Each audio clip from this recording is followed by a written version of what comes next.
Good morning students. आज मैं आपकी क्लास 12 का बेसिक्स आपको बता चुकी हूँ। आज मैं स्टार्ट कर रही हूँ कि आपका फर्स्ट चैप्टर है क्या है। आपका फर्स्ट चैप्टर है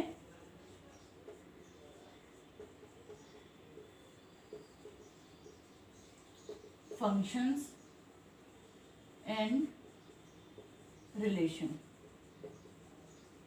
ओके, सबसे बड़ी चीज पहले तो हमें यही समझना पड़ेगा कि फंक्शन क्या है और रिलेशन क्या है। रिलेशन का मतलब क्या होता है। जैसे रिलेशन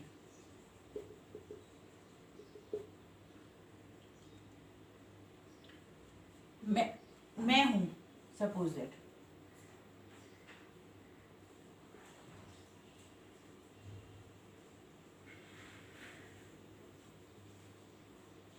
ये मेरे फादर,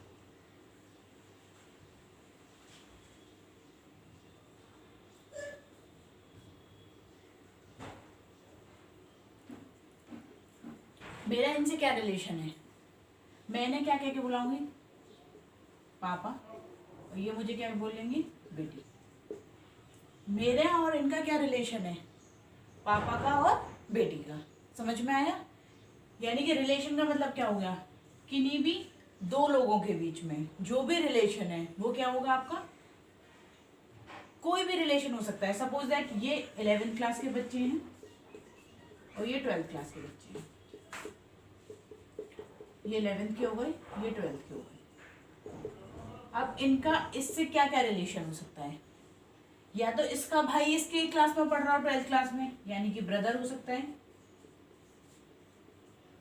सिस्टर हो सकते हैं, और क्या हो सकते हैं, या फिर इनकी एज से ज्यादा या कम हो सकती है, यानी कि एज का रिलेशन हो सकता है। और थर्ड क्या हो सकता है कि वो एक स्कूल के कलीग से, मतलब एक स्कूल में ही पढ़ने वाले छात्र हैं, एक ही स्कूल के छात्र हैं।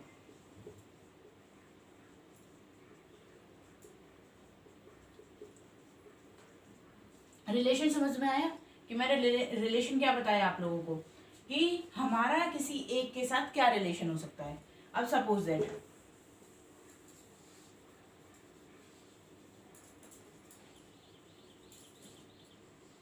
ये कोई लड़की है और ये कोई लड़का है, ठीक है। ये कोई लड़की है, ये कोई लड़का है। इन दोनों के बीच में क्या क्या रिलेशन हो सकता है, सोचो। सबसे पहले भाई बहन का, आया समझ में, पति पत्नी का। तीसरा रिलेशन होगा माँ का और बेटी का। ये चीज समझ में आई। अगर कोई लड़का या लड़की, गर्लफ्रेंड बॉयफ्रेंड पे नहीं जाना है हमें, हमने रिलेशन का नाम दे दिया है पति पत्नी का, भाई बहन का और माँ और बेटी का, ठीक है। ये रिलेशन समझ में आया। अब इसमें कुछ टर्म्स यूज किए जाते हैं, जो टर्म्स या तो आपने 11th में पढ़े होंगे, नहीं पढ़े तो आप लोग यहाँ देखिए।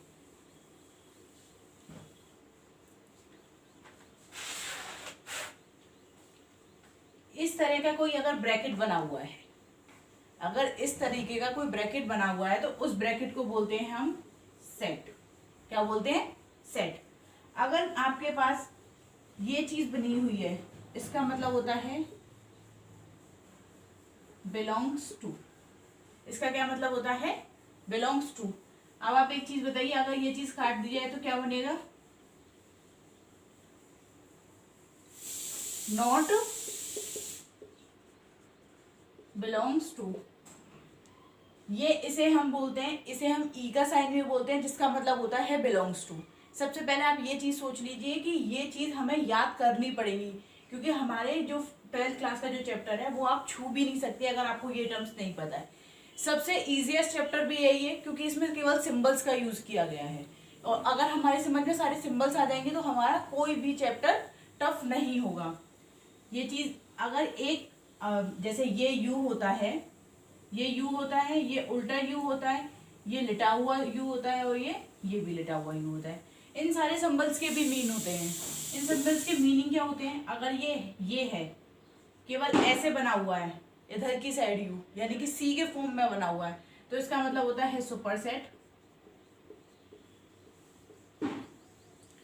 अगर सी के नीचे डॉट लगा दिया जाए तो एक बार सोचो क्या हो सकता है।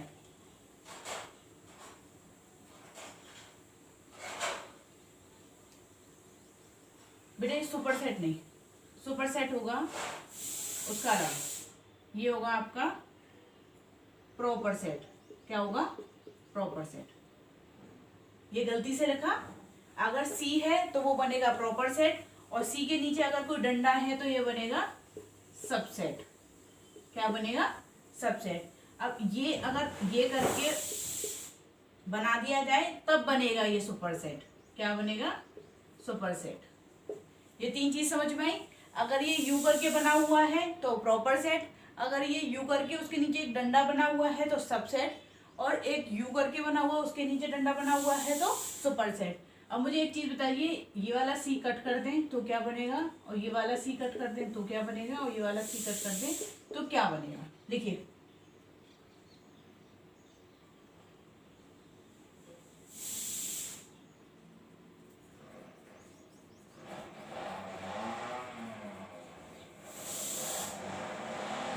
लिखा, ये हो गया नॉट प्रॉपर सेट। सबके आगे नोट लगा दीजिए। ये हो गया नॉट सबसेट, और ये हो गया नॉट सुपर सेट। क्या आप लोगों के दिमाग में एक चीज नहीं आई कि मैम ने इसके नीचे डंडा लगाया, इसके नीचे अगर हम डंडा नहीं लगाएं तो वो क्या चीज बनेगी? ये भी तो दिमाग में आना चाहिए।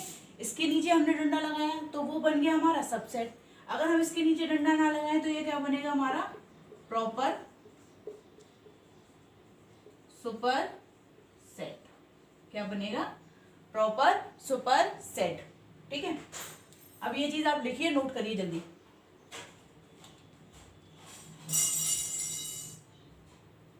और मुझे एक चीज बताइए, मैंने कल एक ये वाली चीज बताई, इसका मतलब क्या था? ये आपने लिख लिया होगा एक साइड का।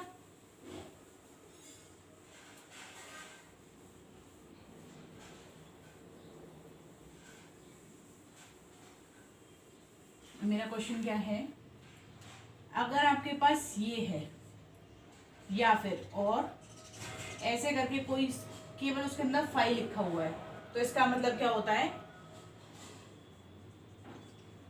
Empty set. आगे समझ में? फाइल का मतलब मैंने क्या बताया था? फाइल का मतलब बताया था मैंने कि एम्प्टी सेट। अगर आपके पास इसे इस तरीके से यू के आगे एक छोटा सा म्यू निकाल दिया तो इसे बोलते हैं हम म्यू। क्या बोलते हैं हम? म्यू। या फिर यू लिखा हो तो उसका मतलब होता है यूनिवर्सल सेट। क्या होता है? Universal set. म्यू या फिर यू हो तो इसका मतलब क्या होता है आपका? Universal set. अब आपको सारे सेट्स के मीनिंग पता चल गए। अब एक बार मैं सारे सेट्स को बता रही हूं कि क्या क्या कैसे कैसे कहते हैं। एक ये था, एक ये था, एक ये था, हाँ, और एक ये था, एक फाइव। अब आप बिना देखे अपनी नोटबुक में लिखो सब लोग। ये लिखने के बाद पीछे नहीं देखना है।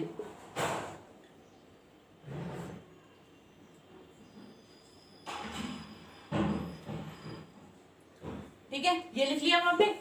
अब देखिए, एक ऐसे करके दो बिंदी बनी होती हैं, या फिर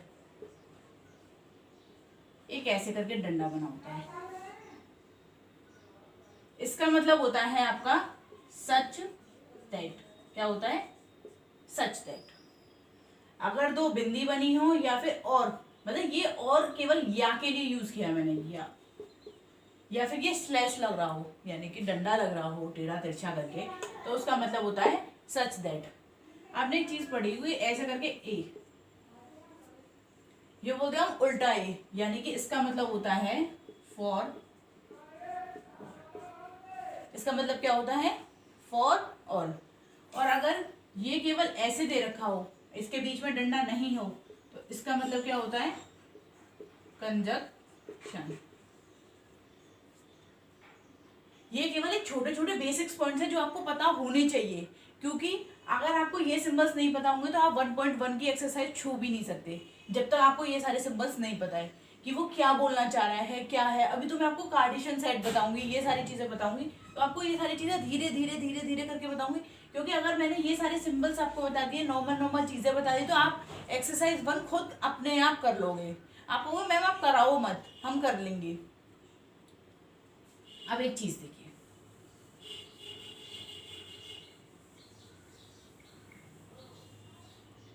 सबसे बड़ी चीज मैंने अभी आपको रिलेशन बताया था, एक लड़का का, एक लड़की का, एक बेटी का, एक पापा से, सारी चीजें बताई थी। अब एक चीज सोचिए, अगर कोई, मान लिया मैंने यहाँ पे वो बना दिया, 2 डिब्बे बना दिए, इन्हें डोमेन बोलते हैं।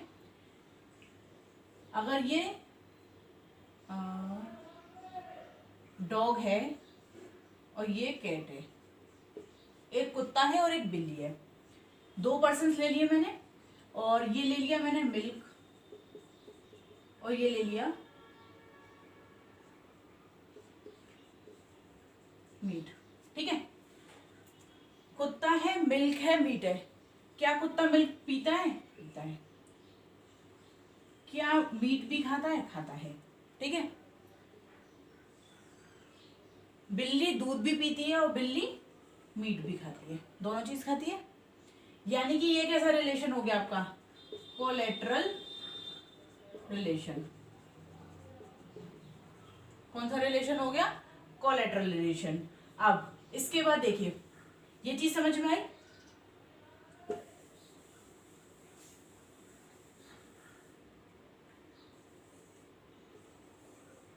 मैंने एक लिया हिरन, एक लिया शेर, ये घास ली और ये लिया पानी। ठीक है, एक हिरन लिया, एक शेर लिया, एक घास ली और पानी लिया। हिरन घास भी खाता है और पानी भी पीता है। ठीक है, शेर घास नहीं खाता, तो यानी कि हम इसका इसके साथ रिलेशन नहीं बनाएंगे। समझ में आया? जिसके साथ उसका रिलेशन नहीं है तो हम उसका रिलेशन उसके साथ नहीं बनाएंगे। शेर केवल पानी पीता है, तो ये कोलेटरल रिलेशन नहीं है। ये चीज समझ में आई कि कोलेटरल रिलेशन का मतलब क्या होता है कि इसका हर पार्ट इस चीज से मिले और इसका हर पार्ट इस चीज से मिले, तो वो कैसा रिलेशन होगा आपका? Collateral relationship. ठीक है, अब इसके आगे बताते हैं।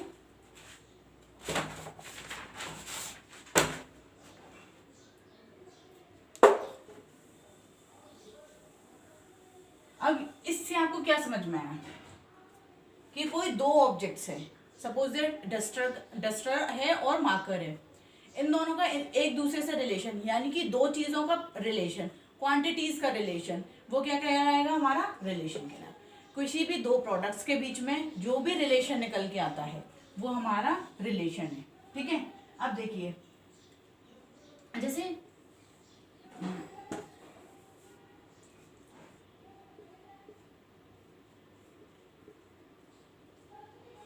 ये थी मैं और ये थे मेरे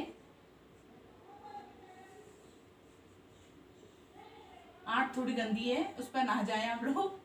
ठीक है, ये पापा हैं। ये हम दोनों का जो रिलेशनशिप है वो कैसा है? रिकॉग्नाइजेबल है, मतलब एक दूसरे को हम समझ सकते हैं। हम किसी को एक्सप्रेस नहीं कर रहे हैं, हमें पता है ये मेरे पापा हैं और ये मैं इनकी बेटी हूँ। जैसे किसी भी लड़का और लड़की के बीच में अगर वो भाई बहन है तो वो दोनों जने एक दूसरे के लिए रिकॉग्नाइजेबल है, मतलब एक दूसरे को समझने लायक है। ये रिलेशनशिप कैसा होता है? एक दूसरे को समझने के लिए।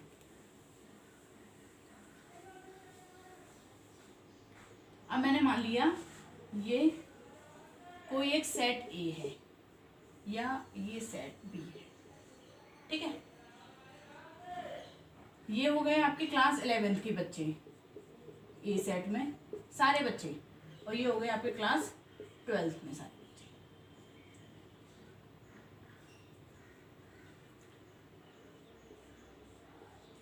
अब मैं बताती हूँ मैं ये क्या लिख रही हूँ। कार्टेशियन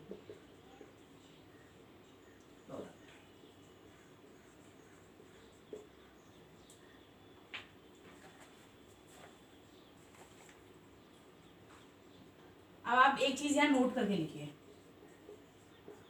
नोट करके लिखिए,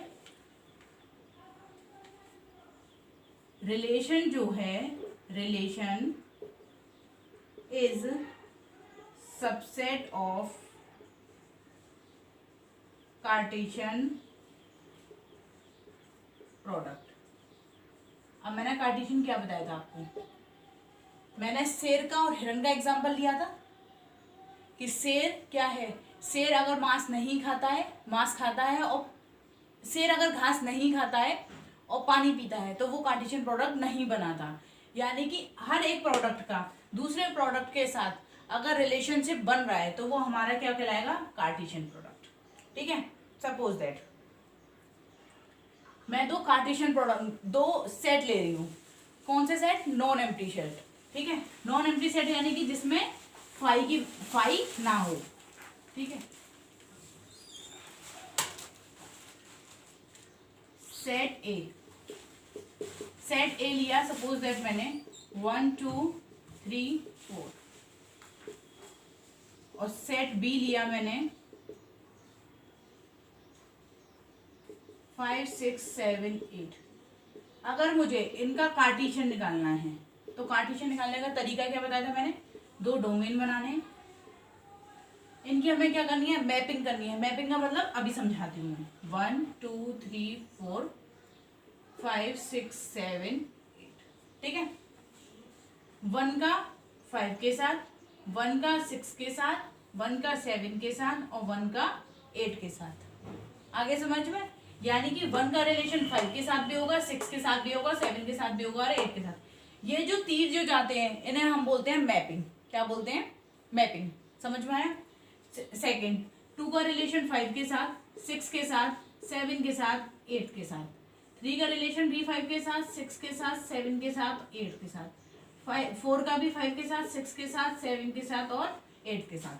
अब हम क्या लिखेंगे, अगर मुझे इनका कार्टेशियन प्रोडक्ट इस तरीके से ना लिख के किसी एक ऑर्डर मैनर में लिखना है तो हम कैसे लिखेंगे, 1 5। आया समझ में। 1 का 5 से किया, 1 का 6 के किया, 1 का 7 से किया, 1 का 8 से किया, सेम 2 का 5, 2 6, 2 7, 2 8, 3 5, 3 6, 3 7, 3 8, 4 5, 4 6, 4 7 और 4 8। अब इस वाले प्रोडक्ट को हम बोलते क्या है, मैं ये इरेज कर दूं। ठीक है,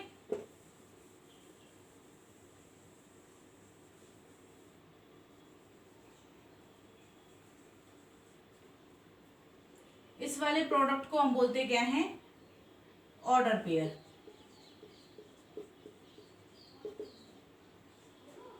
अब ऑर्डर पेयर कहते क्यों है, सबसे बड़ी चीज ये आती है, हम ऑर्डर पेयर कहते क्यों हैं। ऑर्डर पेयर हम इसलिए कहते हैं क्योंकि जो 1 है ये हमारा सेट ए से लिया गया है, ये सेट बी से लिया गया है। सेम ये सेट ए से लिया गया है, ये सेट बी से लिया गया है, ये सेट ए से लिया गया है, ये सेट बी से लिया गया है। यानी कि हमने सारी चीजें ऑर्डर में रखी हैं। समझ में आया इतना।